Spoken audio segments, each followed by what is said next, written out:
Prime Minister, you can't honestly say you weren't attacking electric vehicles and it was just Bill Shorten's policy. No, I can, because that's true. In 2019 on 2GB, you said, what about all these charging stations? How much is that going to cost? I mean, if you have an electric car and you live in an apartment, are you going to run the extension cord down from your fourth floor window? Yet now, today, you're focusing on infrastructure. So you have to admit it's a fairly big conversion you've made. No, what we're seeing here is a massive change in the technology over the last few years. 3 years. Yes, a massive change.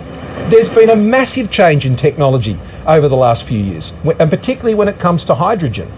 And hydrogen is a big game changer for Australia. Hydrogen is it's a solution for Australia, because some years ago, when the Labor Party was going to force you to go and move to a vehicle for which the technology hadn't arrived at where we are at now and where it will go into the future, they wanted to force your choice and make taxpayers subsidise it.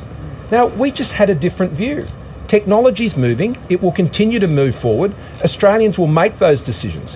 What I'm opposed to is forcing Australians to do things, forcing them out of their jobs.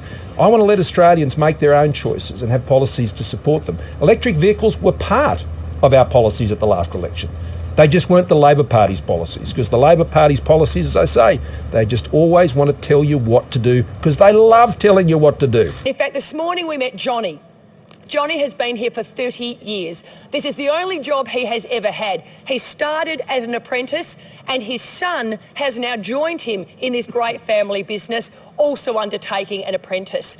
But what I worry about for people like Johnny is that the car he is driving today, if a Labor government is ever elected, will not be the car he is driving tomorrow. In fact, if you look behind us at all of these apprentices here, 50% of those apprentices will be driving an electric vehicle under Bill Shorten.